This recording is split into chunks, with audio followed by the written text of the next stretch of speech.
오늘의 사연을 시작하겠습니다. 올라오는 사연을 챙겨 듣고 있는 29살 남자입니다. 따로 하는 일은 없고 아르바이트 하면서 먹고 살고 있습니다. 작년에 형수님과 있었던 일입니다. 저는 제 주변 동기들이나 친구들보다 조금 더 빠르게 대학을 졸업하게 되었습니다. 취직을 바로 준비했으면 더할 나위 없이 좋았겠지만 졸업을 일찍 한 게 뭐라고 그렇게 여유를 부렸는지 취직 준비보다 조금 더 청춘을 즐기는 생각에 취직을 위해 더 해야 하는 공부를 안 하고 놀기 시작했어요. 토끼와 거북이의 일화가 생각이 나네요. 지금은 뭐하러 그렇게 헛된 시간을 보냈는지 후회가 되지만 이미 후회를 시작했을 때는 때가 늦은 상황이었어요. 시간은 야속하게도 빠르게 지나가기만 했습니다. 결국 저는 별다른 수학도 없이 본과로 돌아가야만 했습니다. 저희 집이 큰 집은 아닌데 대신에 다른 의미로 큰 집이었습니다. 말 그대로 집이 제일 컸거든요. 덕분에 친척들이 전부 모이기 쉽다는 이유 하나만으로 제사를 저희 집에서 지내고 명절이나 무슨 날마다 저희 집에 모였습니다. 세뱃돈을 받기 위해 내려간 본가에서 처음으로 가족이 아닌 사람이 한 명 섞여 있었어요. 사촌형이 있었는데 결혼을 할 것 같다고 가족들에게 인사를 시키려 예비 형수님을 데리고 왔던 거예요. 저는 형수님을 처음 보자마자 속으로 와하고 탄성을 내질렀습니다. 요즘 잘 나가서 예능에도 많이 나오는 연예인, 누구를 완전히 그대로 빼다 박은 외모를 가지고 있었기 때문이에요. 그리고 신기했던 게 친척형이 옛날부터 공부를 잘해서 어머니도 저한테 친척형 하는 거 반만 따라해보라는 잔소리까지 들을 정도로 공부벌레였는데, 그래서 당연히 똑같이 고리타분하고 지루한 공부벌레 같은 여자를 만날 줄 알았는데 또 어디서 이렇게 예쁜 여자를 데리고 왔나 싶더라고요. 얼굴도 잘 보인다고 형수님이 나름 차려입고 왔는데 제사를 지내는 집이라고는 설명을 듣지 못한 건지 치마를 입고 와서 제사 지낼 때 자꾸 눈길이 그쪽으로 가서 아주 혼이 났습니다. 식사할 때도 교자상을 여러 개 붙여놓고 펴서 먹었는데 일부러 형수님 옆에 앉았는데 정말 어쩔 줄을 몰라 하더라고요. 친척형도 자기 와이프 될 사람이 저렇게 불편해하고 있는데 눈치도 전혀 없다 싶어서 제가 방에 가서 담요를 하나 가져다 줬습니다. 형수님이 담요를 받으면서 저한테 고맙다고 눈인사를 하는데 형수님의 미모에 그 정도의 눈웃음이면 우리 친척형이 아니라 어디 재벌 집 후계자도 꼬실 수 있었을 텐데 싶었습니다. 아무튼 제사가 끝나고 점심 식사까지 끝나고 나니 어른들 몇몇이 거실에 모여서 수다를 떨고 있고 나머지 사람들은 각자 빈 방 하나씩 차지하고 낮잠을 자거나 했습니다. 저도 제 방에 가서 쉬고 싶었는데 취직 안 한다고 친척들 입에 오르내리다가 갑자기 잔소리를 듣는 분위기가 돼버려서 어떻게 방에 들어가지도 못하고 나가지도 못하고 벌만 서고 있었습니다. 그러다가 친척형이 전날에 늦게까지 일하고 퇴근을 했고 몇 시간 못 자고 차 끌고 내려오느라 많이 피곤하다고 하여 제 방에서 눈 좀 붙이겠다고 하는 바람에 방까지 빼앗겨버리고 말았어요. 누구는 어디 취직했다더라 하면서 무슨 사돈의 팔촌 이야기까지 하면서 저를 나무라고 있었습니다. 일찍 눈치채고 방에 들어가지를 못해서 괜히 화제의 주인공이 되어버렸고 요즘은 뭐가 비전이 좋다더라, 월급을 잘 받는다더라 이런 이야기를 들으면서 혼나고 있었습니다. 현수도 당하고 기교까지 당하니까 솔직히 자존심도 많이 상하고 내가 왜 이러고 있나 싶었는데 저희 친누나가 마침 친구 좀 만나고 오겠다고 밖으로 나가다가 갑자기 저를 향한 화살이 누나한테 향하게 된 것이었습니다. 명절날에 어딜 쏘다니냐 하면서 여자가 그렇게 밖으로 돌면 시집을 못 간다나 하면서 저 대신에 누나가 붙잡혀서 잔소리를 다 받아내기 시작한 거예요. 저는 그 틈을 타서 그 자리에서 빠져나올 수 있었습니다. 괜히 제 방에서 자고 있는 친척형을 깨우는 게 아닌가 싶어서 마침 붙잡혀버린 누나 방에서 쉬면 되겠다 싶어서 거실에 있는 어른들한테 최대한 들키지 않도록 살금살금 누나 방으로 향했습니다. 시선은 친척 어른들을 향해 있었고 최대한 살살 문을 열고 들어갔는데 방에 들어가 방문을 닫았을 때 저는 얼음처럼 굳어버리고 말았습니다. 방 안에는 예비 형수님이 계셨고 마침 형수님은 누나가 빌려준 편한 옷으로 갈아입고 있던 와중이었던 거예요. 형수님들이 계시니 괜한 일을 만들까봐 형수님은 제가 들어오는 걸 보고도 놀라서 있을 뿐 소리도 지르지 못하는 상황이었던 거였습니다. 그런데 저도 그 순간에는 당황해서 어떻게 할 수가 없더라고요. 밖으로 나가면 나가는 대로 다시 친척들한테 잡힐 것 같고 그랬다가 친척 어른들 앞에 형수님의 이런 꼴을 다 보여주겠다는 생각이 들었어요. 그래서 작은 소리로 연신 사과를 한 뒤에 고개를 반대쪽으로 돌려버렸습니다. 하지만 고개를 돌리고 눈을 꽉 감고 있었음에도 불구하고 이미 뇌리에 각인된 모습이 감은 두 눈 속으로 선명하게 보이더군요. 거기에 눈을 감고 들려오는 스르르 꺼리는 소리가 오히려 그 장면을 상상하게 만들어 버렸습니다. 이제 괜찮다고 하는 형수님의 말에 다시 눈을 뜨고 고개를 돌렸습니다. 매일 누나가 입는 편한 티셔츠에 반바지로 갈아입었는데 옷이 날개라고 하는 말은 다 거짓말 같은 게 같은 옷인데도 형수님이 입고 있으니까 아예 다른 옷처럼 보이더라고요. 하얀색 티셔츠가 얇아서 살짝 민망했는데 오히려 그것마저도 잡지 화보에 나올 법하게 스타일 있어 보였습니다. 형수님이 얼마나 아름다웠는지는 둘째치더라도 제가 다시 밖으로 나가는 것도 애매한 게 현관문이 닫히는 소리가 난 걸 보니 누나도 어떻게 친척들 소나기에서 탈출해서 당초의 목적대로 집 밖에 나간 것 같았습니다. 그러니 제가 나가면 다시 친척들에게 잡혀 잔소리를 들어야 했죠. 물론 형수님과 단둘이 좁아터진 누나방에 서 있는 것도 충분히 어려운 일이었습니다. 그런데 형수님이 저보고 괜찮다고 방 안에서 소리가 다 들려서 알고 있다고 하면서 자기는 신경 쓰지 말고 방에서 있으라고 하는 겁니다. 형수님한테 친척형은 제 방에서 자고 있는데 왜 누나 방에 계시냐고 물어봤어요. 형수님은 아직 결혼한 것도 아니고 결혼할 사이라고 소개를 해주러 온 건데 어른들 다 계신데 아무리 그래도 한 방을 쓰는 건 아닌 것 같아서 그랬다고 합니다. 친척형이 제가 이 방에 있는 걸 알면 화내지 않겠냐고 물어보니 그건 걱정하지 말라고 하더라고요. 일어나면 연락을 준다고 했다고 그때 나오면 된다고 미리 말을 맞춰놔서 괜찮다고 했습니다. 형수님도 가만 보니 먼 길 오느라 많이 피곤해 보였고 편한 옷으로 갈아입은 게 낮잠을 좀 자려고 했던 것 같아서 누나의 침대를 양보했습니다. 저는 바닥에 누워도 된다고 하고 바닥으로 먼저 누워버렸어요. 핸드폰으로 뭐 드라마나 영화 같은 걸 보려고 했는데 도무지 집중이 안 되더라고요. 형수님은 피곤했는지 금방 잠이 들었고 새근새근 숨 쉬는 소리가 들리니 그 소리가 너무 신경이 쓰였나 봐요. 예쁜 사람은 잘 때 어떤 모습으로 자는지 궁금해서 살짝 고개를 들어서 형수님을 쳐다봤는데 저를 의식한 건지 제가 있는 방향으로 등을 돌린 채 자고 있었습니다. 그런데 오히려 등을 돌린 채 자고 있으니 뒷모습이 보여서 오히려 터제문과 마음이 둘 다 부풀기 시작했어요. 잡생각이 너무 많이 나서 고개를 돌려버렸습니다.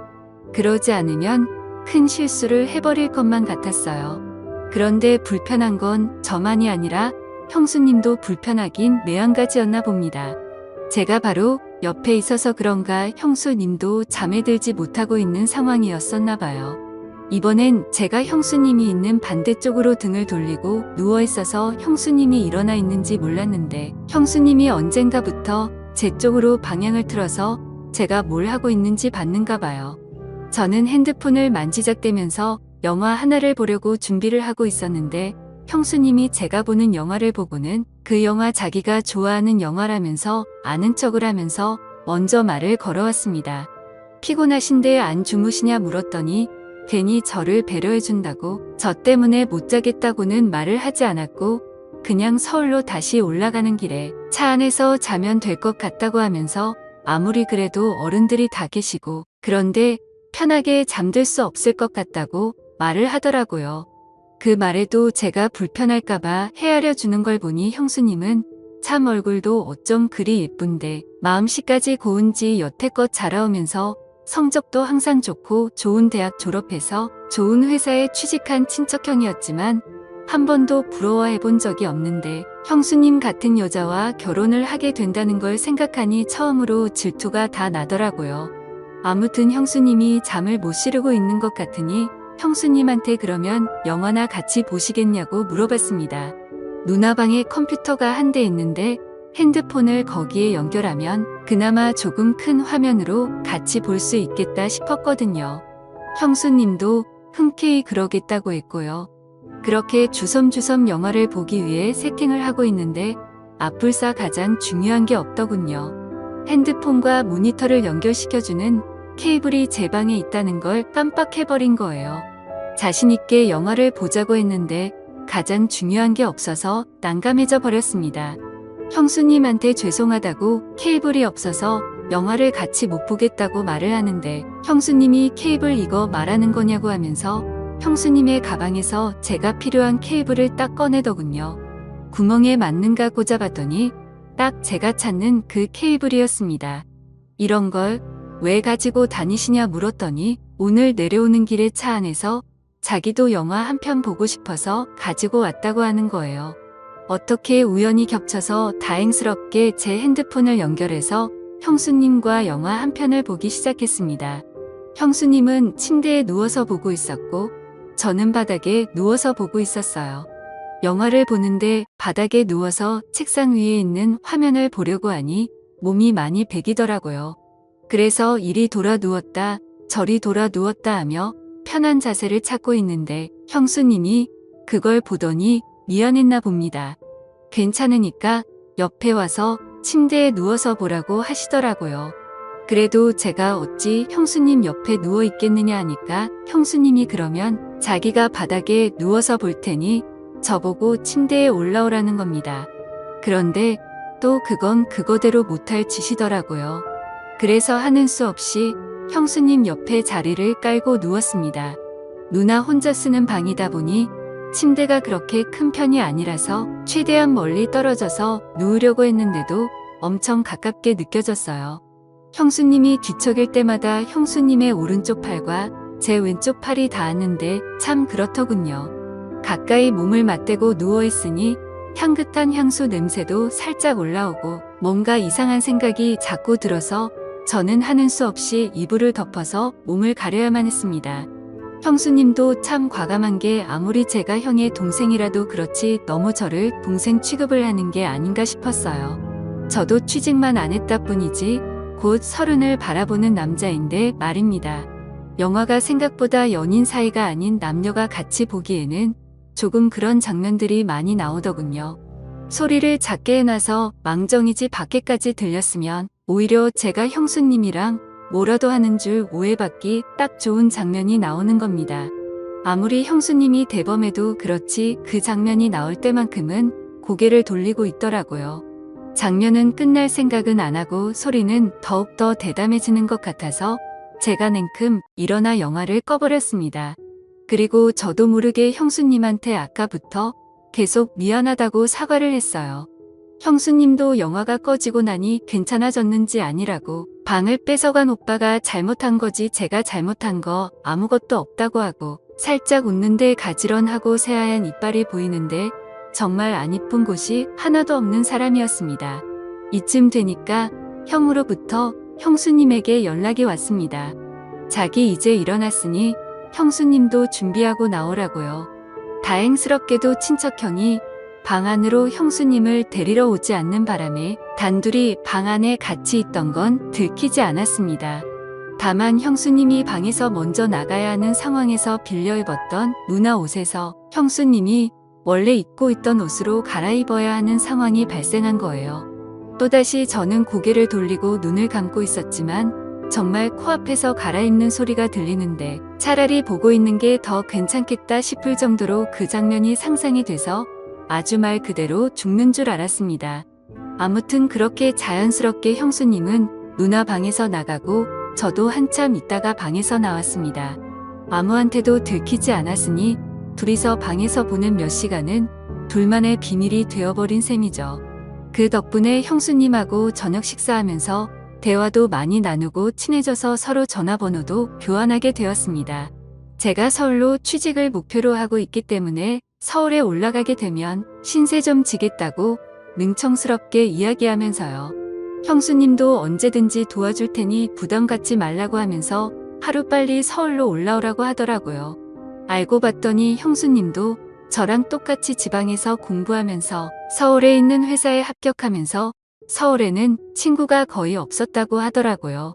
그래서 거의 모든 시간을 친척형하고만 보낸다고요. 매일 둘이서만 놀고 있으니 재미도 없고 친척형이 워낙 공부벌레라서 너무 못 놀 때도 있으니 이것저것 가르쳐 주라고 하면서 말이죠. 그래서 저랑 형수님 단둘이서 위기투합해서 저녁 식사가 끝나고 또 식탁에 앉아서 한참 수다를 떨었습니다. 형수님도 이제 더 늦기 전에 출발하는 게 좋겠다고 하고 일어났는데 저 멀리서 보니까 친척형은 거실에서 상을 깔아놓고 삼촌들하고 술판을 벌이고 있더군요. 형수님도 많이 당황한 듯 보였습니다. 형수님은 운전을 못하는 듯 보였고 친척형도 삼촌들에게 주는 술 한 잔 두 잔 받아 먹다가 고기가 풀려버려서 술판이 벌어져 버리고 만 것이에요. 형수님이랑 낮에 방에서 단둘이 잠깐 있었고 저녁 식사를 하고 나서도 둘이서 위기투합을 한 것 때문에 형수님이 혹시 나에게도 관심이 있는가 하는 생각을 했는데 형수님이 형을 많이 좋아한다는 생각이 들었습니다. 그 와중에도 술 먹고 있는 형한테 화를 내는 게 아니라 천천히 마시라고 말하면서 자연스럽게 그 자리에 합석을 해서 삼촌들이 주는 술을 넙죽넙죽 받아 마시기 시작했어요.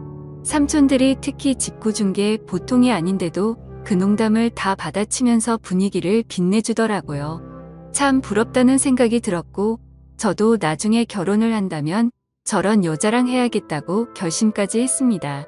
그런데 한참 그 장면을 보고 있는데 역시 짓궂은 삼촌들이 형수님을 가만둘 리 없었죠. 일부러 어떻게 술에 뻗게 만들려고 술을 쉴 새 없이 연거푸 계속 따라주는 겁니다. 친척형은 많이 마신 것 같아 보이지는 않았는데 벌써 옆에서 뻗어버려 있었고 형수님 혼자서 삼촌들을 상대해야만 했습니다. 그래서 제가 형수님을 도와주려고 옆으로 가서 형수님한테 집중되는 술을 같이 비우기 시작했어요. 정말 대단했던 건 우리 삼촌들이 주량 하나만큼은 누구한테 져본 적이 없을 정도인데 삼촌들이 술에 취해서 거실에 뻗어버릴 때까지 형수님은 그 술을 다 버텨내고 있었던 거예요. 저는 나중에 합류를 했으니 그만큼 술이 덜 취한 상태였고요. 아무튼 삼촌들은 그렇게 그냥 거실에서 재우고 형님하고 형수님을 제 방으로 옮겨서 재우고 저는 그날 외박을 하기로 한 누나방에서 잠에 들었습니다. 술 기운에 피곤한 몸을 이끌고 누나방 침대에 누워서 눈을 좀 붙였어요. 그래도 낮 동안 형수님이 누워있다고 침대에서 형수님의 향수 냄새가 살짝 배어있는 듯 했습니다. 그렇게 술 기운에 잠이 들었는데 인기척이 느껴져서 잠에서 깨고 말았습니다. 뭔가 싶어서 숨을 죽이고 있었는데 몇 개 느껴졌던 형수님의 향수 냄새가 강하게 나는 겁니다. 고개를 돌리니 제 옆에 형수님이 누워 있었어요. 형수님도 술 기운이 많이 올라 있는 듯 보였고 분위기를 보아하니 화장실을 다녀왔다가 방을 착각해서 낮 동안 한참 있었던 누나방으로 돌아온 것 같았습니다. 나란히 누워 얼굴이 가까이 있으니 형수님이 코로 숨쉬는 코킹까지 생생하게 전해져 오더라고요. 형수님의 숨결에 술 냄새가 강하게 섞여 기분이 더욱더 이상해졌어요. 참 아름다운 사람이구나. 왜 친척형을 만나지? 이따금씩 아까부터 생각한 의문이 계속해서 들더라고요. 저랑은 나이차도 별로 나지 않으니 아무리 연상의 여인이라도 저를 먼저 만났으면 어떻게 됐을까 싶은 묘한 질투심도 가지고 있었던 상황이고 말입니다. 더 있으면 무슨 일이 생길 것 같아서 한참을 고민하다가 방에서 나와 삼촌들이 뻗어 있는 거실 한 구석에서 저도 잠에 들었습니다. 다음날 아침이 돼서 형수님은 전날 밤의 상황을 기억을 못하는 듯 했어요. 삼촌들은 새벽 6개 깨서 이미 다 돌아갔고 친척형과 형수님도 같이 돌아갈 채비를 하더군요. 이대로 보내면 언제 또 만나나 싶은 생각이 들었습니다. 친척형은 그렇다 쳐도 딱 하루 같이 있었을 뿐인데 형수님을 한동안 못 본다는 생각을 하니 너무 서운하고 아쉬웠어요. 그렇게 친척형 내를 보내고 저는 다시 누나방으로 들어왔습니다. 제 방도 있었지만 형수님이 벌써 보고 싶어져서 방 안에 남아있는 형수님의 잔향이라도 맡아보려 들어왔어요. 그런데 벼랑간 제 핸드폰이 울리더군요. 형수님이었습니다. 내용은 얼른 취직하라고 그리고 서울에서 보자는 말이었어요. 그리고 형수님이 덧붙인 말은 얼른 서울에 와서 어젯밤에 왜 그냥 나갔냐고 하는 겁니다. 취했다고 생각했던 형수님은 사실 제정신이었던 거고 저는 굴러 들어온 기회를 제 발로 차버리고 말았던 거예요. 아무튼 그 말이 계기가 되어서 저는 엄청나게 공부를 하게 되었고 원하는 대로 서울에 취직을 하게 되었습니다. 마침 회사도 형수님 내 신혼집과 가까워서 친척형이 출장을 간 날에는 형수님과 둘이서 서로의 마음을 확인하고 연인처럼 함께 시간을 보냈어요. 아직도 가족들에게는 비밀로 하고 형수님과는 종종 만나고 있습니다. 꼬리가 길면 밟힌다는 말이 있는데 들킬 땐 들키더라도 저는 이 관계를 쉽게 끊고 싶지는 않네요. 형수님도 딱 이 정도 사회까지만 원하는 것 같아서 그런 부분은 조금 많이 아쉽습니다. 형수님이 언제든 저를 선택할 결심이 서면 저는 그때는 제 모든 걸 걸어서라도 형수님을 행복하게 해주려고 하는 생각입니다. 지금까지 제 사연을 들어주셔서 감사드립니다. 구독과 좋아요 부탁드려요. 감사합니다.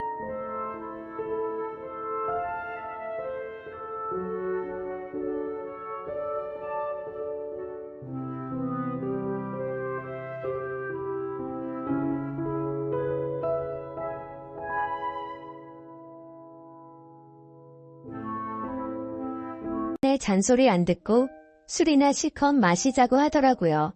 그 말에 기분이 좋았던 저는 바로 그러자고 대답을 했습니다. 저희 아내는 크게 부족함 없이 정말 좋은 사람이긴 한데 딱 하나 저와 맞지 않는 게 아내는 술을 너무 많이 싫어한다는 겁니다. 본인이 마시는 것도 싫어하고 제가 마시는 것조차도 싫어합니다. 그래서 저는 괜히 문제를 만들고 싶지 않았고 공적인 일로 술을 마시는 걸 제외하면 사적인 술자리는 대부분 멀리 했었습니다. 원래는 술 마시는 것도 좋아하고 술자리도 좋아했는데 말이죠. 물론 친구들은 저의 달라진 이 부분 때문에 제 욕을 많이 했습니다. 그런 상황에서 아내가 친정에 내려간 지금이 절호의 기회라고 생각했고 저는 그 길로 바로 친구를 만나서 술을 마시러 갔습니다. 친구와 저는 술을 주고받고 점점 술에 취하고 있었죠. 그때 친구는 우리 오랜만인데 좀 재밌게 놀자면서 갑자기 벌떡 일어나더니 다른 테이블에 가서 여자 2명에게 합석을 하자고 하더라고요. 저는 결혼을 해서 유부남이긴 하지만 제 친구는 여자친구도 없었고 아직 미혼이었거든요. 그래서 많이 급했는지 상당히 적극적으로 여자분들에게 어필을 해서 결국 합석을 하기로 했다고 사인을 보내더군요. 지금에 와서 이런 말을 하는 게 우스울 수도 있지만 사실 여자들과 합석을 한 건 제 잘못이 아니라고 생각을 하고 있어요. 저는 그냥 가만히 술을 마시고 있었는데 친구가 갑자기 제게 말도 하지 않고 합석을 한 거니까요. 심지어 저는 아내에게 일말의 죄책감이 있어서 친구에게 합석은 아닌 것 같다고 말렸고 그냥 오늘은 조용히 술만 마시자고 했습니다. 그런데 이미 합석을 승낙받은 상태에서 제 말은 전혀 통할 리가 없죠. 친구는 헛소리 하지 말라며 유부남인 거 절대 비밀이라며 여자들에게로 다시 갔고 에스코트를 해서 저희 테이블로 데리고 왔습니다. 솔직히 저는 합석 자체가 잘 안 될 거라고 생각을 했습니다. 저는 보통 훈훈하다는 소리를 듣기는 하지만 제 친구의 외모는 솔직히 말해서 조금 날라리 같다라고 할까요? 말은 많고 분위기는 잘 깨우는데 뭔가 날티나는 스타일입니다. 그래서 동성 친구들 사이에는 제 친구가 항상 앞장서서 합석을 하러 다니니까 좋은 평가를 받았지만 이성 친구들 사이에는 너무 날라리 같아서 나쁜 평가를 받는 친구였습니다. 그래서 저는 그냥 제 친구의 외모를 보고 여자들이 합석을 거절할 줄 알았는데 너무 쉽게 합석을 승낙을 받길래 너무 의외여서 조금 놀랐습니다. 그렇게 여자들은 저희 테이블로 왔고 얼굴을 보자마자 저는 깜짝 놀랐습니다. 기가 막히게도 합석하게 된 여자들 중 안면이 있는 여자가 있었는데 다름 아닌 제 아내의 친구였습니다. 저는 그 상황에 우연인지 악연인지 굉장히 많이 당황했습니다. 안면이 있던 그 여자분은 저희 결혼식에도 참석을 했었고 제 아이의 돌 잔치 때도 와주었던 그런 친구였습니다. 사실 따로 사석에서 만난 적은 없었기에 얼굴만 스치며 봐서 처음에는 가물가물했었습니다. 그런데 그쪽에서 먼저 저를 알아보고 제 아내 이름을 말하며 자신이 기억나지 않냐고 물어보더라고요. 그래서 저는 그제서야 기억나는 척하면서 반갑다고 인사를 나누었습니다. 그 2명의 여자 중 1명은 제 아내와 친한 친구 사이였고 나머지 1명은 제 아내와도 별로 친하지 않고 서로 얼굴만 아는 정도라고 하더라고요. 참 어떻게 이렇게 우연치 않게 만날 수 있는지 너무 신기하더라고요. 아내가 우연치 않게 갑자기 친정을 내려가게 되어서 거의 1년 만에 친구를 만나 술을 마시게 되었고 그 술자리에서 친구가 헌팅을 해온 여자 2명이 하필이면 제 아내의 친구였으니 저는 이미 친구랑 소주 각 2병을 마신 상태여서 술이 조금 취한 상태였음에도 술이 확 깨고 긴장이 되더라고요. 이미 아내 몰래 술을 마시러 나온 것도 모자라 유부남인 제가 여자들이랑 합석을 하고 놀고 다닌 걸 알면 분명 엄청나게 싸우게 불보듯 뻔했으니까요.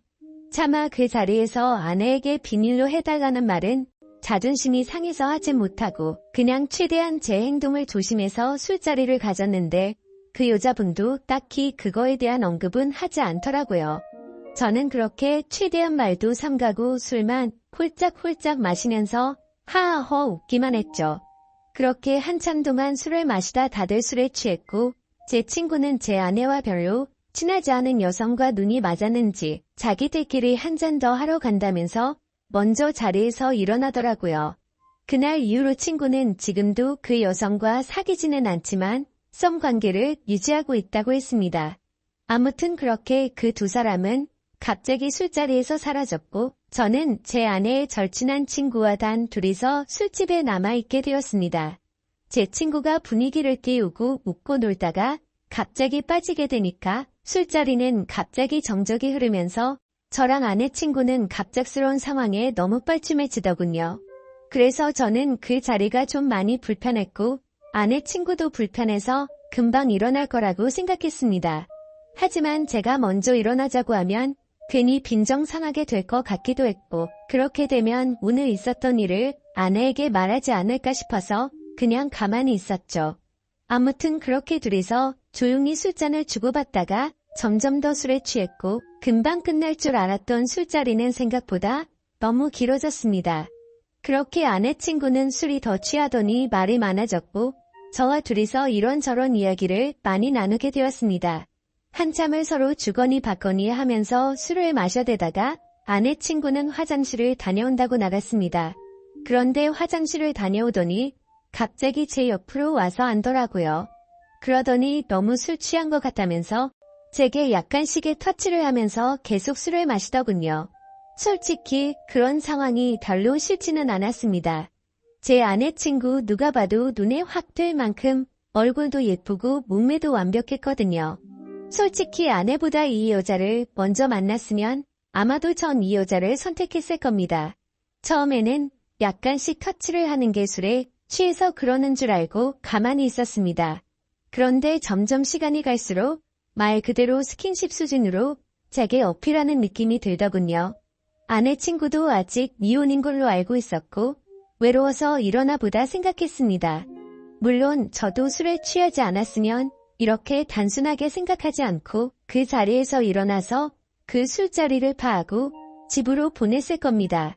근데 저도 술에 많이 취해서 그랬는지 유부남인 저한테 이렇게 스킨십을 하니까 왠지 모르게 기분도 좋아지더군요. 하지만 아내의 친구와 이렇게 계속 스킨십 수위가 높아지다 보면 사고를 칠 것 같아서 이제 그만 들어가자고 조심히 말했습니다. 그런데 대답을 하지 않고 머리를 숙이고 있더라고요. 한 잔씩 마시다 보니 거의 기절하다시피 술에 취해서 잠들어 있더군요. 어쩔 수 없이 저는 얼른 그 여자를 집에 보내야겠다 생각을 했고 택시를 불렀습니다. 그런데 이 여자 전혀 의사소통이 안 될 만큼 많이 취했더군요. 집이 어디냐고 물어도 전혀 대답도 없고 그냥 엎드려서 계속 잠만 자더라고요. 결국 택시 기사님은 무발대발 짜증을 내고 가버렸고 어쩔 수 없이 휴대폰에 가족분들 연락처라도 있을까 싶어서 봤더니 하필 또 패턴도 잠겨있고 혹시나 지문 등록이라도 되어 있나 봤더니 그것조차 안 되어 있어서 도저히 휴대폰 잠금을 풀 수 있는 방법이 없었습니다. 정말 저도 오랜만에 술을 마셔서 제 몸 가누기도 힘들었고 점점 짜증이 나고 지쳐갔습니다. 그렇다고 밤날씨가 추운 요즘 날씨에 길에서 자다 잘못되면 어떡하나란 걱정도 들고 그 늦은 시간에 유흥가에 나쁜 놈들에게 해코지를 당할 수도 있을 텐데 라는 생각에 차마 술에 취한 여자를 혼자 내버려두고 갈 수는 없었습니다. 결국 저는 어쩔 수 없이 숙박업소에 데려다만 주고 집에 가야겠다라고 생각을 했고 택시를 다시 불렀습니다. 택시를 잡아서 저는 근처에 있는 숙박업소로 가달라고 했고 제 카드로 숙박비 결제를 했습니다. 그 여자를 부축해서 방으로 올라가 침대에 눕혔습니다. 그렇게 그 여자를 침대에 눕혀두고서 저는 화장실에 급해서 잠시 화장실로 갔다가 나왔습니다. 그런데 그 여자는 침대에 앉아서 고개를 숙이고 있더라고요.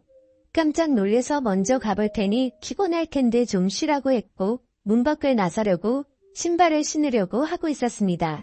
그런데 인사불성이 될 정도로 취했던 여자가 술 취한 목소리로 여긴 어디냐며 저에게 물어보더군요.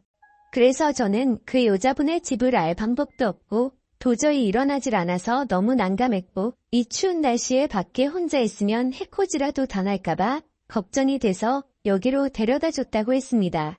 그러고서 저는 무슨 짓 하려고 한 건 아니고 지금 집에 가려고 했다고 설명했는데 이미 술에 만취해서 정신이 나간 그 여자는 숙박업소로 지금 나를 데려왔냐면서 여기서 나에게 무슨 짓을 하고 도망가냐고 말하더군요. 저는 요즘에 너무 성추행으로 고소당하는 사람들을 많이 봐왔기에 진짜 농담이 아니라 겁이 나더라고요.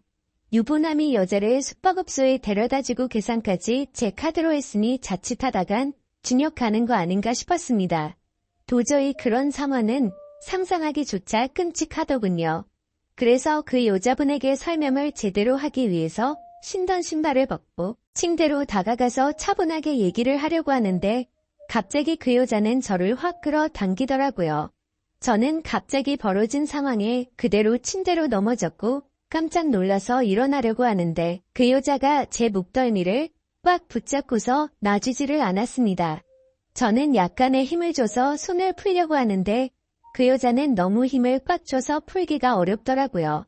제가 힘을 세게 주면 당연히 풀 수는 있었죠.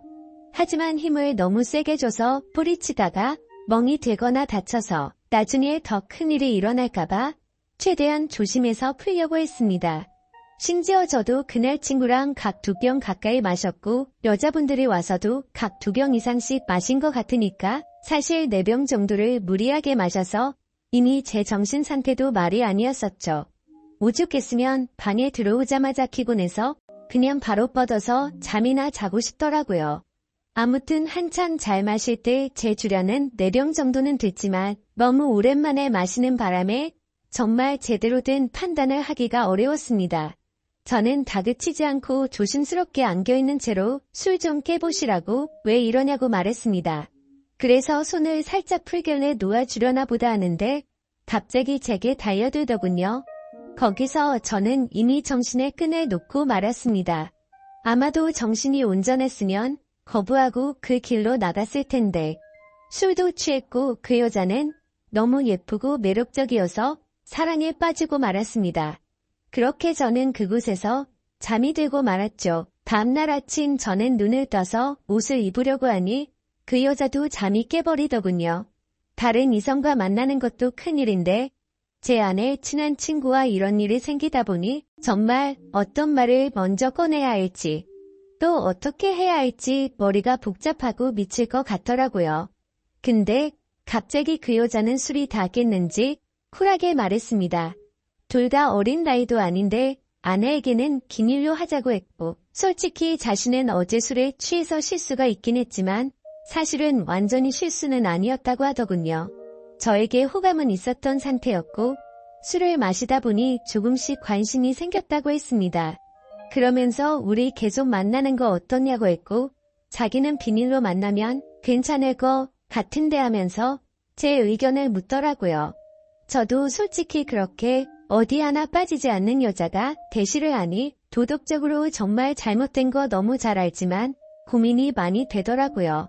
그리고 어젯밤 그렇게 같이 밤을 보내고 나서 도도하게 거절하면 무슨 보복을 할지 몰라서 걱정도 되기도 했고요. 그래서 저도 호감이 가서 그러고 싶긴 한데 조금만 더 생각을 갖자고 했습니다. 하지만 그녀는 충분히 생각하라면서 말과 행동이 다르게 갑자기 저를 끌어안았습니다. 생각은 복잡한데 제 행동은 그렇지가 않더라고요. 저희는 그렇게 결코 술에 취해서가 아니라 명백하게 또 다시 만남을 갖고 말았습니다. 그렇게 저는 무슨 마법에 걸린 것 마냥 아내에게 너무 미안하지만 아내 생각이 전혀 나지가 않더라고요. 아내의 친구와 그렇게 연인처럼 저녁까지 함께 시간을 보내고 집으로 돌아왔습니다. 아내는 예정대로 저녁이 다 되어서야 집에 도착하더군요. 저는 집에 들어와서 아내의 얼굴을 보는 순간 내가 무슨 일을 저질렀나 싶고 너무 미안한 마음이 들었습니다. 가슴속으로 계속해서 조마조마하고 미안한 마음에 어찌할 바를 몰랐습니다. 아내가 들어오자 저는 아무렇지도 않은 척 태연하게 조심히 잘 다녀왔냐고 했고 아내는 이틀 동안 별일 없었냐고 묻더군요. 저는 너무 찔려서 움찔했지만 태연한 척 집에서 푹 쉬고 있었다고 거짓말을 했습니다. 그렇게 그날 밤 저의 잘못된 짓들은 무사히 넘어갔고 그 일이 일어난 지도 벌써 한 달이라는 시간이 훌쩍 지나버렸습니다. 지금까지도 아내는 그때의 일에 대해서 전혀 아는 바가 없습니다. 아내 친구와는 그날 이후로 한 달 동안 5번 정도를 더 만났고요. 예상하시다시피 연인처럼 지내고 있고 사실상 저희는 바람을 피우고 있는 상황인 거죠. 정말 잘못한 것도 알고 있고 반성하고 있습니다. 제가 욕먹을 거 뻔히 알면서도 이 글을 쓰는 이유조차도 아내에게 미안한 마음과 도저히 이런 식으로 계속 만나는 건 도저히 아닌 것 같아서 이제는 이 만남을 정리해야겠다고 생각해서입니다. 문제의 발단이 되었던 헌팅을 한 제 친구는 그때 그 여자와 아직까지도 썸을 타면서 만나는 중이라고 합니다. 이틀 전에 연락이 와서는 슬슬 고백을 해볼까 하더군요. 그래서 진도는 어디까지 나갔냐고 물어봤는데 아직 아무런 스킨십도 하지 않았다고 합니다. 유부남인 저는 그 사고를 쳤는데 이혼인 제 친구는 아직 스킨십조차 하지 않았다니 참 아이러니하네요. 결국 겉으로만 보면 저와 아내 친구 둘이서만 눈이 맞아서 이런 만남을 갖고 있는 거겠죠. 정말 저는 어떻게 해야 할지 너무 고민이고 걱정이 됩니다. 아내에게 솔직히 어떻게 된 일인지 처음부터 끝까지 말해주면 용서를 해줄까 생각도 해봤지만 한두 번 만난 것도 아니고 제 아내의 평소 생각과 행실을 보면 절대 용서를 해주지는 않을 것 같습니다. 남편이 불륜을 한 걸 좋아할 여자는 없을 뿐더러 제 아내는 일반적인 사람들보다 더 보수적이어서 그런 걸 혐오하는 수준의 사람이거든요. 실제로 아내의 어릴 적 동창 친구 중 불륜을 한 친구가 있는데 그 친구와 거의 평생지기 친구임에도 불구하고 바람을 피운 사람과는 만날 가치가 없다면서 상욕을 해대며 그 친구와는 손절을 하더라고요. 평생 만나오던 친구인데도 사람 취급 안 하고 내치는 성격인데 제가 사실대로 말하면 어떻게 될지는 안 봐도 비디오겠죠. 제 생각에는 제가 아무리 무릎 꿇고 용서를 빌어도 절대로 그냥 넘어갈 사안은 아닌 것 같습니다. 아마도 이 사실을 말해준다는 건 저는 제 아내와 이혼을 각오하고 말을 해야겠죠. 차라리 아내의 친구와 연락을 평생 끊고 아무 일도 일어나지 않는다면 깨끗이 관계를 정리하겠는데 복수심에 아내에게 모든 사실을 말해버릴 것 같기도 하고 참 애매한 상황이라 답답합니다. 솔직히 이렇게 매일같이 걱정은 하고 있으면서도 아내의 친구랑 만나면 또 아내 생각은 조금은 잊혀져 버리고 하지만 확실한 건 저는 제 아내를 더 많이 사랑하고 가정을 지키고 싶습니다. 이런 말도 안 되는 일들이 반복되다 보니 어떻게 해야 할지 너무 고민이 되네요. 제가 어떻게 하는 게 가장 최선의 방법일까요? 정말 이기적이라고 욕하셔도 할 말이 없고 죄송합니다. 욕먹을 거 뻔히 알지만 이렇게 용기 내서 올리게 된 건 그만큼이나 제가 누구에게 물어볼 사람이 없습니다. 짧은 글이라도 해결책이 될 만한 글을 댓글로 남겨주시면 정말로 감사하겠습니다.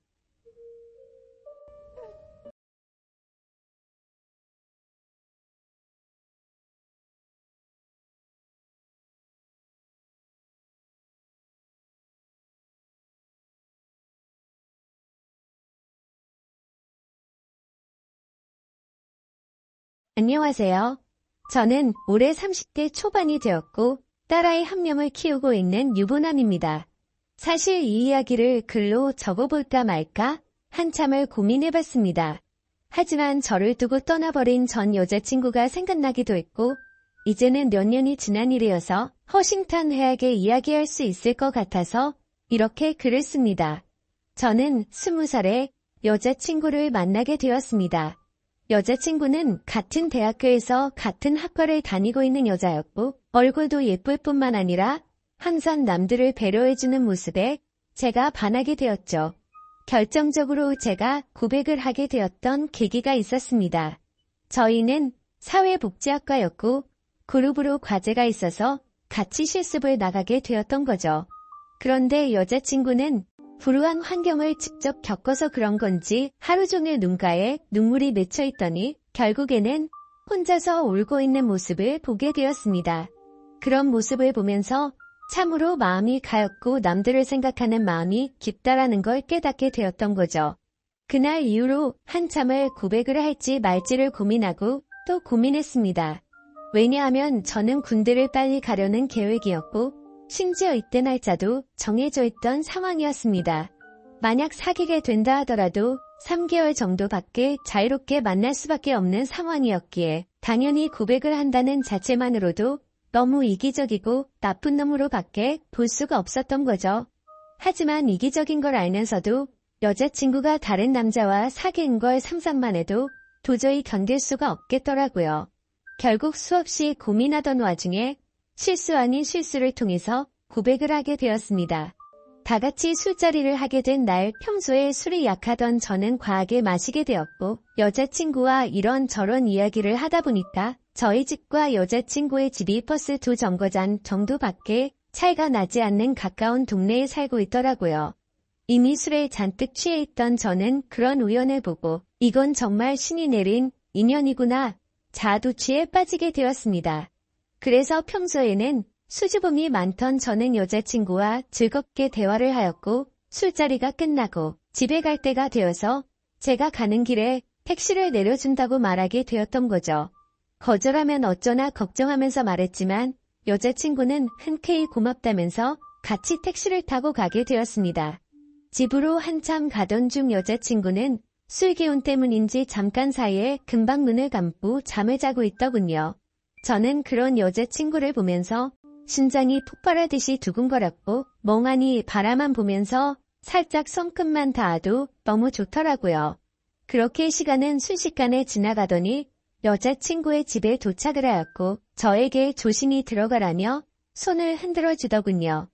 그때 무슨 용기가 났던 건지 저는 돌아서는 택시를 멈춰 세우고 계산을 하고 택시에서 내렸습니다. 갑자기 왜 내리지? 라는 표정으로 저를 쳐다보는데 너무 민망하더라고요. 뭔가 이상한 사람으로 오해할까 봐서 저는 얼른 대답을 했습니다. 집이 근처니까 운동 삼아서 조금 걸어서 가려고 한다고 했죠. 그러자 여자친구는 싱긋 웃으면서 나도 속이 더부룩한데 같이 산책이나 할까? 라며 먼저 물어봐 주더군요. 그렇게 30분가량을 함께 산책을 하게 되었고 저는 용기를 내서 여자친구의 손을 잡게 되었습니다. 여자친구는 멈칫 놀라더니 싫은 기색 없이 제 손을 가만히 잡아주었죠. 한참 두 손을 잡고 걸어가다가 저는 여자친구에게 말했습니다. 사실은 내가 너를 많이 좋아하는데 내가 3개월 뒤에는 군대를 가야 해서 망설였다고 했죠. 너무 이기적인 것 같아서 이런 말 하는 것도 못된 짓인 거 안다. 하지만 더 이상 이 마음을 숨기기 힘들다고 했습니다. 그러자 여자친구는 그게 무슨 문제가 되지? 라는 표정으로 제게 말하더라고요. 군대야 나라에서 의무적으로 당연히 가야 하는 거고 오랫동안 만나면 그런 건 전혀 문제가 될 게 없지 않냐고 하더군요. 그럼 내 마음을 받아줄 수 있겠냐고 하니까 알겠다고 수줍게 대답을 해주더라고요. 그렇게 여자친구와 저는 캠퍼스 커플로 공개적으로 만나게 되었고 학교 내에서는 공식적인 1호 커플이 되었었죠. 그날부터는 여자친구와 거의 하루 종일 항상 붙어 있었던 것 같습니다. 학교에서도 수업이 다른 시간만 제외하고는 항상 만났고 집도 근처라서 같이 몇 시간씩 수다를 떨면서 집에 데려다 주고는 했죠. 그리고 동네에서 산책을 하다가 우연히 여자친구의 어머님도 만나 뵙게 되어서 인사도 드렸고 점심으로 같이 식사도 몇 번 하게 되었습니다. 행복하고 좋은 시간은 왜 이리 순식간인지 3달이라는 짧은 시간은 순식간에 흘러가게 되었네요.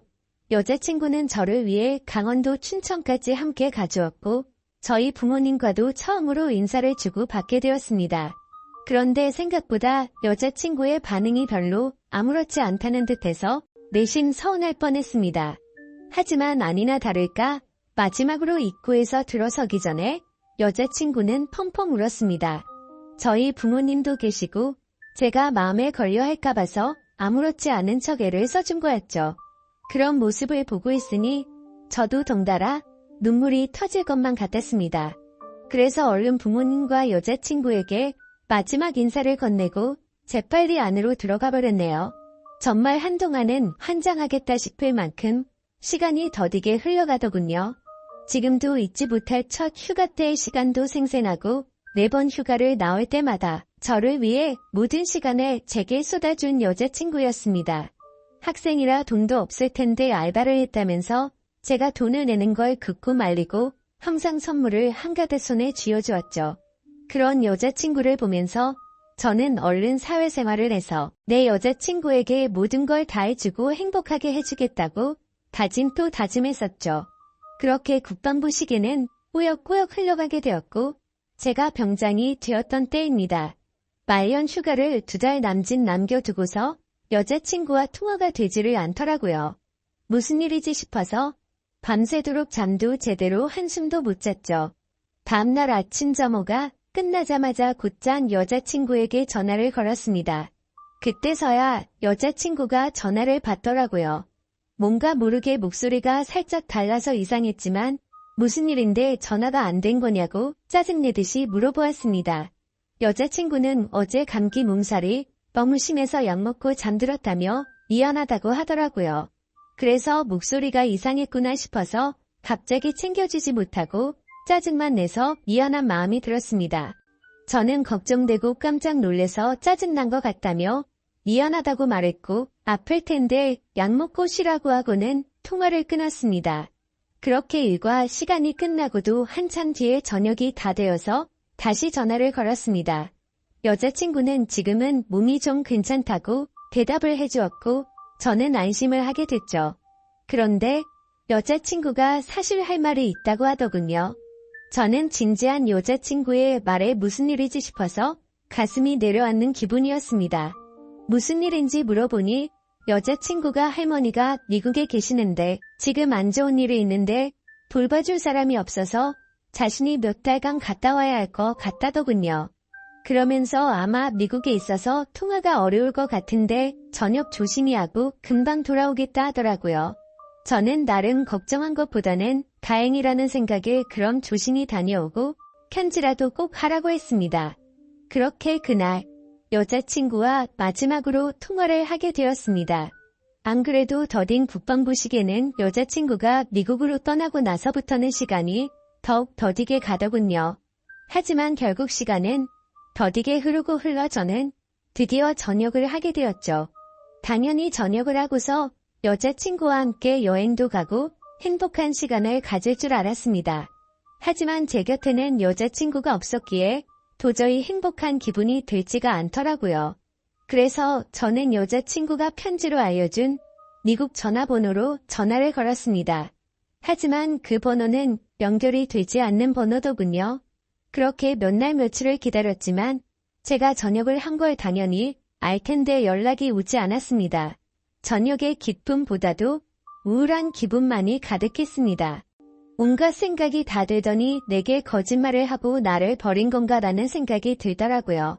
도저히 참지 못하고 며칠 동안을 여자친구의 집 근처를 배회하였습니다. 그러다가 제 두 눈을 의심하면서 심장이 내려앉는 것만 같았습니다. 미국에 갔다던 여자친구가 아파트 단지로 들어오더니 집으로 향하더군요. 저는 너무 화가 나서 당장 뛰어가서 크게 소리를 지르면서 불러 세웠습니다. 깜짝 놀란 여자친구는 엄청 당황해하는 표정을 짓더니 갑자기 울어버리더군요. 저도 너무 당황한 나머지 갑자기 왜 그러냐면서 어깨를 토닥여 주었습니다. 그러자 갑자기 제게 정말 죄송해요 라고 하더라고요. 갑자기 존댓말로 미안하다고 하는데 이게 무슨 일인지 도저히 이해가 되지 않았죠. 그렇게 아무 말 못하고 있으니 여자친구인 줄 알았던 그녀는 지혜 언니의 쌍둥이 동생이랍니다. 여자친구에게 쌍둥이 동생이 있다고 얼핏 들은 것 같은데 이렇게 똑같이 생겼을 줄은 몰랐죠. 저는 울고 있는 여자친구의 동생에게 제가 소리 질러서 많이 놀랬죠. 제가 죄송해요 하고 말했습니다. 그런데 아무 말 없이 펑펑 울기만 하더라고요. 이걸 어떻게 해야 하는 건가 당황해하는데 뒤에서 제 이름을 부르는 익숙한 목소리가 들렸습니다. 뒤를 돌아보니 여자친구의 어머니셨고 어머님은 보자마자 저를 안아주면서 그동안 고생 많았겠다고 말씀해 주시더군요. 그렇게 혼란스러운 상황은 진정이 되었고 셋이서 함께 여자친구네 집으로 올라가게 되었습니다. 난감한 그 상황에 여자친구를 찾는 게 예의가 아닌 듯해서 가만히 있었습니다. 그러다가 어머님은 어렵게 첫 마디를 꺼냈습니다. 사실 진작에 이 얘기를 해줬어야 했는데 너무 늦게 알려줘서 미안하다고 말씀하시더군요. 사실은 그랬습니다. 경장이 되고 연락이 안 되던 그날 밤 여자친구는 집으로 돌아오던 길에 음주 뺑소니 사고가 일어났고 그 자리에서 구급차로 응급실로 갔지만 결국에는 세상을 떠나고 말았다고 했습니다. 저는 그 충격적인 말을 듣는 순간 눈물이 터져버렸습니다. 어릴 때를 제외하고 울어본 적이 없었던 그런 제가 저도 모르게 눈물이 났죠. 제가 우는 모습을 보고는 어머님과 여자친구의 동생도 같이 눈물을 흘렸습니다. 어머님은 제가 이런 소식을 들으면 얼마 남지 않은 군대 생활이 너무 걱정이 됐고 혹시라도 나쁜 마음 가져서 타령을 하거나 사고를 칠까 봐서 이 사실을 숨기셨답니다. 그래서 다음날 여자친구의 동생을 시켜서 전화를 받게 했던 거였죠. 여자친구처럼 배려심이 깊은 어머님은 나름대로 저를 생각해서 거짓말을 하셨던 겁니다. 하지만 저는 도저히 그 상황에서는 화가 나서 참지를 못하겠더라고요. 아무리 그래도 그렇지 어머님도 힘드신 건 아는데 이건 아닌 것 같다면서 말을 했습니다. 정말 죄송하지만 지금 당장은 나다 볼 테니 다음에 다시 뵙자고 말씀을 드렸습니다. 그러자 제가 너무 걱정이 되었는지 어머님과 여자친구 동생의 번호를 제게 적어주시면서 마음 좀 추스르고 궁금한 거나 힘든 거 있으면 언제든지 연락하라고 하시더군요. 그런 착한 어머님의 마음씨를 보고 있으니 눈물이 더 쉴 새 없이 나더라고요. 소중한 딸을 잃어서 마음이 아프신데 불구하고 저를 배려해 주시는 모습에 죄송했습니다. 어머님과 동생에게 제가 너무 당황스러워서 그렇다며 정말 죄송하다고 하고는 나갔습니다. 저는 도저히 제 마음이 추스러지지가 않았습니다. 며칠 동안 방 안에 틀어박혀서 술만 마셔댔지만 울고 또 울었습니다. 부모님도 제 이야기를 얼핏 알게 되셨기에 저를 걱정은 하셨지만 따로 건들지는 않으셨죠. 그때는 정말 너무 많이 힘이 들었습니다. 술을 마셔도 눈물이 나고 가만히 있어도 눈물이 나고 또 화장실에서 용변을 보다가도 눈물이 나더군요. 순간순간 울컥해버려서 너무 마음이 아팠습니다. 그렇게 착한 여자친구를 이렇게 데려간 하늘이 원망스러웠고 음주운전으로 뺑소니를 쳤다는 그 인간 같지 않은 인간도 원망스러웠습니다. 그 사람을 찾아갔다가는 돌이킬 수 없는 사고를 칠 것만 같아서 겨우 참아냈었죠. 지금 와서 어떻게 한다고 하더라도 돌이킬 수가 없는 일이었습니다. 짧지만 20살에 3개월을 내내 붙어 다녔고 항상 함께하지 못했지만 2년 가까이 매일 같이 통화를 하고 휴가 때 함께 행복한 시간을 보냈던 해맑고 예쁜 여자친구가 너무 보고 싶었습니다. 그러다가 결국 술에 너무 취한 나머지 여자친구와 너무나도 닮은 여자친구의 동생에게 전화를 걸었습니다. 궁금한 게 있어서 그런데 잠시 시간을 내줄 수 있냐고 물었고 그녀는 알겠다고 대답을 하더라고요. 그렇게 무작정 찾아갔더니 여자친구와 똑같이 생긴 그녀는 미리 나와 있었습니다. 마땅히 갈 곳이 없었고 그녀와 함께 술집으로 향했죠. 술을 얼마나 마셔댔던 건지 여자친구가 앞에 있는 것만 같았습니다. 너무나도 여자친구와 닮은 동생을 보고 착각을 해버린 거였죠. 그래서 손을 잡으면서 지혜야 나 진짜 무서운 꿈 꿨다며 펑펑 울다가 잠이 들었습니다.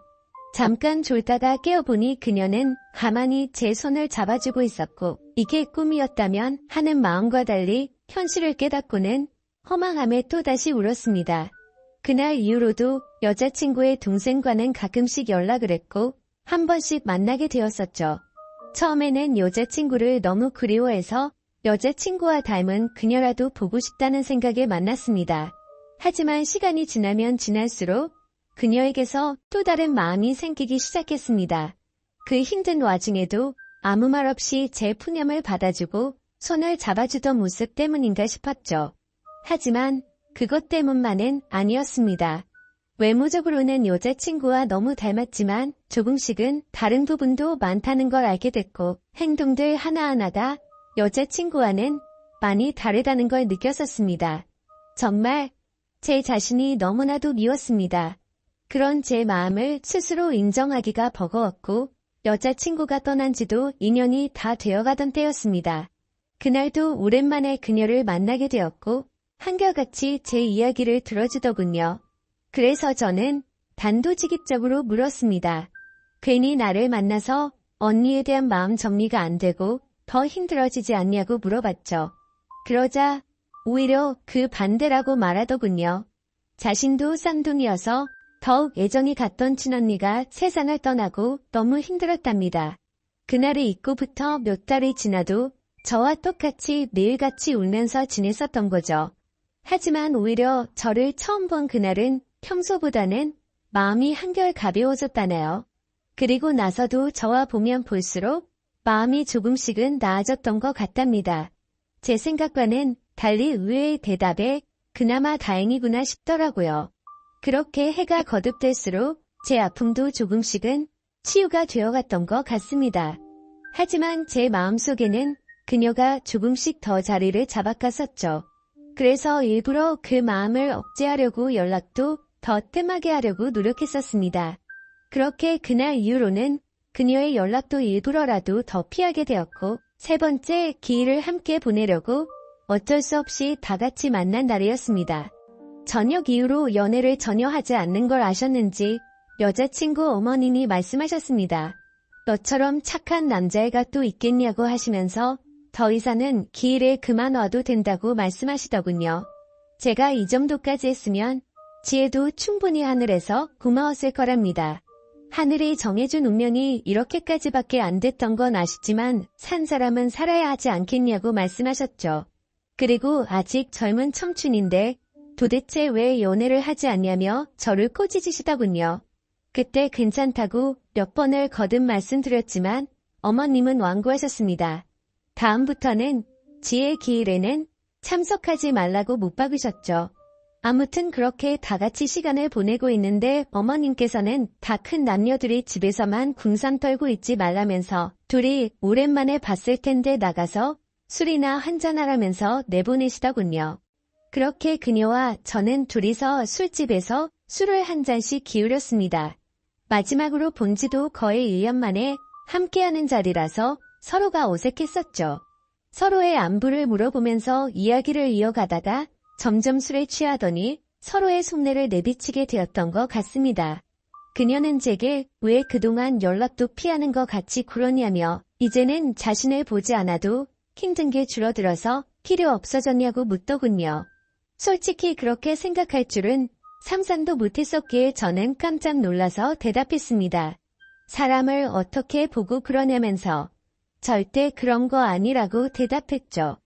그러자 그러면 왜 연락을 그렇게 피한 거냐며 따지듯이 묻더라고요.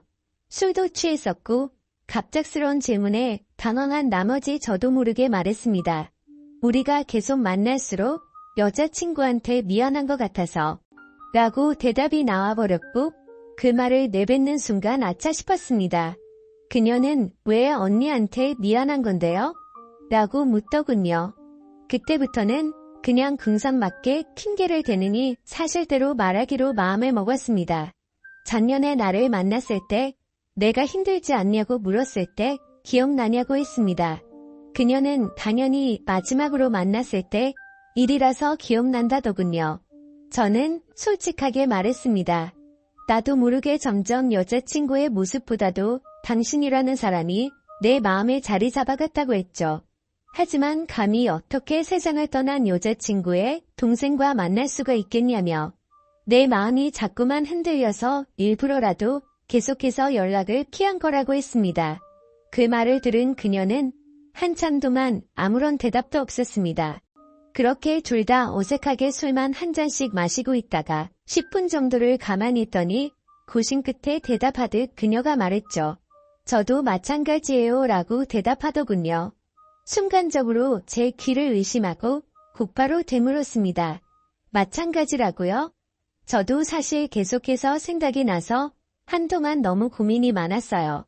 그래서 어떻게 지내는지 너무 궁금해서 연락하고 싶은 걸 참고 또 참았다네요. 그런데 어제 꿈에서 언니가 나왔는데 너무 생생한 꿈을 꿨답니다. 무슨 꿈이냐고 물어봤더니 언니가 너무 밝은 미소로 웃으면서 저를 잘 보살펴달라고 했다고 하네요. 사실 그녀도 자신의 속마음을 말할 생각 같은 건 절대 하지 않았는데 어제 그 꿈 때문에 언니도 우리가 만나길 바라는 게 아닐까 싶어서 고심 끝에 솔직한 마음을 말했답니다. 다른 사람들을 그렇게 배려하고 착한 여자친구가 생각나서 또 울컥하더군요. 그날 밤 저희는 그렇게 오랜 대화를 통해서 서로의 진심을 확인하게 되었고 결국에는 정말 조심스럽게 연애를 시작하게 되었습니다. 제게도 지혜의 마음에 절대 상처를 주지 않도록 그녀에게 평생을 바치겠다 마음을 먹었죠. 아마 그녀도 저와 같은 마음이었을 것 같습니다. 그렇게 연애를 시작하게 되면서 가족과 친구 그 누구도 저희가 사귄다는 건 몰랐습니다. 아무리 예쁜 사랑이라 할지라도 남들의 눈에는 어떻게 비춰질지 잘 알고 있었죠. 연애를 시작하면서 저희는 약속을 한 게 있었습니다. 같이 일해서 버는 돈 10분의 1을 저금하기로 하였고 평생 동안 봉사활동에 그 비용을 보태 쓰기로 했던 거였습니다. 하늘이 원망스러워서 봉사활동도 다 그만뒀었지만 왠지 하늘에서 편히 쉬고 있을 지혜를 위해서라도 그러고 싶었습니다. 그렇게 저와 그녀가 연애를 시작한 지도 5년이라는 시간이 금방 지나가더군요. 그날 이후로는 지혜의 기일에도 더 이상은 참석하지를 않았었죠. 하지만 내년 어머님의 생신에는 선물을 드리고 주기적으로 연락도 드려왔지만 동생과 연애를 한다는 사실은 차마 말씀을 드리지 못했었습니다. 모든 사람이 다 충격이 크겠지만 그 중에서도 어머님의 충격이 가장 크실 걸 잘 알았고 반대를 하시면 어떡하나 너무 걱정이 컸었죠. 5년이란 시간 동안 남들처럼 사소한 다툼이 있었지만 평생을 함께하기에는 제게 너무 완벽한 여자였습니다. 그래서 저는 더 이상은 이렇게 만나지 말고 모두에게 축복받으면서 행복하게 만나고 싶다고 했습니다. 그러자 알겠다고 대답을 얻게 되었고 저희는 어머님과 식사 자리를 마련했습니다. 어머님과 오랜만에 만나 뵙는 날, 큰 충격을 드리는 것 같아서 죄송했지만 의외의 상황이 벌어졌습니다. 셋이서 같이 식당으로 들어서자마자 어머님은 둘이 이제 결혼하기로 한 거냐고 물어보시더라고요. 너무 당황한 나머지 아무 말도 못하고 눈만 굴리고 있으니 앉으라고 하시더군요. 사실 어머님은 이미 오래전부터 저희가 만나오는 걸 알고 계셨답니다. 아무리 그래도 엄마가 되어서 딸 행동도 다른 걸 보면 뭔가 있다라는 걸 모르겠냐고요. 그러다가 몇 년 전에 우연히 저와 딸이 손을 잡고 있는 걸 봤는데 아무 말씀도 안 하셨답니다. 그때는 당연히 너무 충격적이어서 어머님도 당황했지만 만나다가 헤어질 수도 있는 거고 운명이 이런 거라면 받아들여야겠다 생각하셨다네요. 그리고 소름 끼치게 신기한 건 어머님의 꿈에서도 지혜가 나왔답니다. 그러더니 저와 그녀의 손을 마주 잡게 해주고는 웃으면서 떠났다고 하시더라고요. 소설이나 드라마에서나 나오는 이야기인 줄 알았는데 너무 신기해서 닭살이 다 돋았죠. 아무튼 너무 걱정을 많이 했었던 어머님의 반대는 없었고 저와 그녀는 결국 결혼을 하게 되었고 지금 제 아내가 되었습니다. 솔직히 지금도 지혜를 생각하면 너무 가슴이 저려오고 눈물도 날 때가 많습니다. 아내와 함께 술을 마시거나 여행을 가서도 함께 많이 울었고 제 인생에서 가장 소중한 딸아이가 태어날 때도 너무 많이 울었습니다. 그만큼 오랜 시간 동안 마음고생도 많았었고 혹시라도 지혜가 우리의 딸로 돌아와 준 게 아닐까란 생각도 하면서 아내와 저는 같은 생각과 마음으로 딸아이에게 더 많은 사랑과 애정이 가더라고요. 앞으로도 제가 이 세상을 떠날 때까지 저에게는 영원히 평생 가슴속에 남을 사람은 단 2명일 겁니다. 너무 밝고 착한 마음으로 아름답게 세상을 바라보게 해줬던 지혜와 하루하루가 지옥 같고 절망적이었던 저를 숨을 쉴 수 있게 해주고 그 어느 누구보다도 가장 큰 행복을 주고 있는 지금의 제 아내 말이죠. 앞으로도 평생을 주변 사람들에게 봉사하면서 살아갈 테니 행복할 수 있도록 좋은 마음으로 응원해주세요. 감사합니다.